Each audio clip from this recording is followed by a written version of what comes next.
Here is my 2005 Simplicity Broadmoor 2050. I'm about to perform a transmission fluid change. It's unfortunate about these things that they don't have an easy access fill and drain plug on them. So the entire rear axle has to come off the tractor in order to dump the fluid out. But as far as I'm concerned, seeing what another YouTuber did, I don't think it's very hard at all. There's 2 nuts and bolts that hold the transmission onto the chassis. 1 and 2. So there's 4, 2 on each side. And then you go underneath here. There is this one. Oh, sorry about that. This one here that bolts onto the frame. And then there's that one right there. So 5 in total that mount onto the chassis. Other than that, obviously you take off your power belt. That's straight from the engine to the transmission. And then there's your linkages. So there's a pin on that this linkage here for your forward reverse. There's this linkage here, which essentially puts your transmission into neutral or not in gear, so you can roll it around. And then here, that's for like your parking brake, and it loosens the belt up. So there's cotter pin in there, another sort of cotter pin here, and or clip or cotter pin. That one's cotter pin, this one's clip, and this one over here I think as well is another clip. So your linkage. So that should be it as far as I'm concerned. And the rear entire assembly, I'm not going to take the wheels off, really no point, should roll out of the chassis. Obviously support the chassis, right? And I'm about to do that right now. So first up, I'm going to do the parking brake lever. So there's the cotter pin, and there's a washer, and I'm going to pull those out, just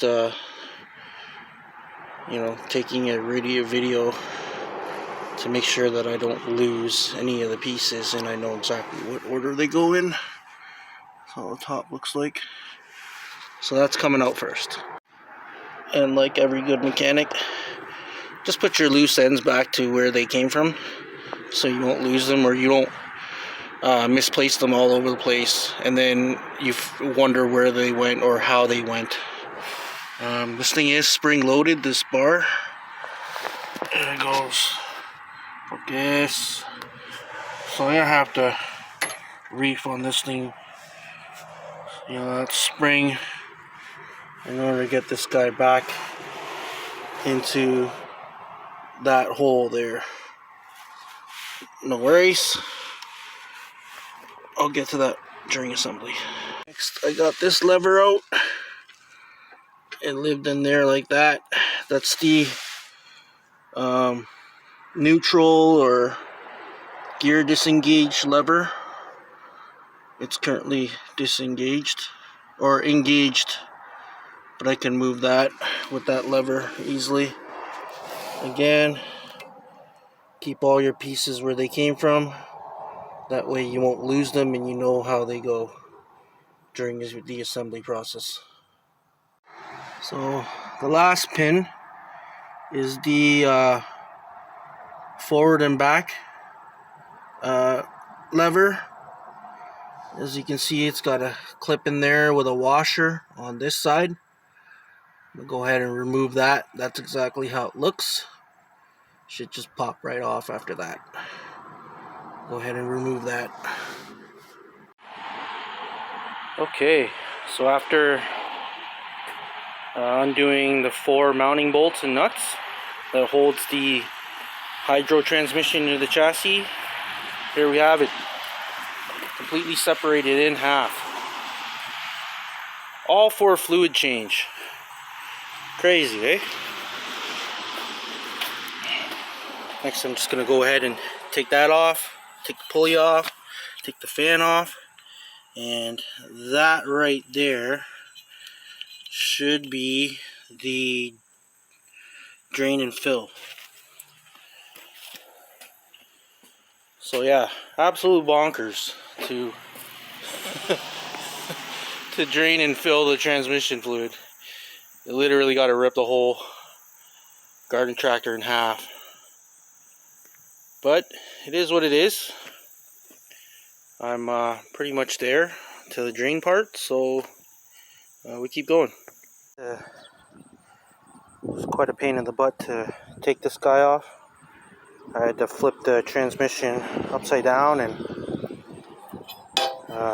hammer down, pry bar and hammer this to get it off. It was quite stuck in there. It's the first time that it's ever been off, and it's got about over 1,400 hours, so that's to be expected.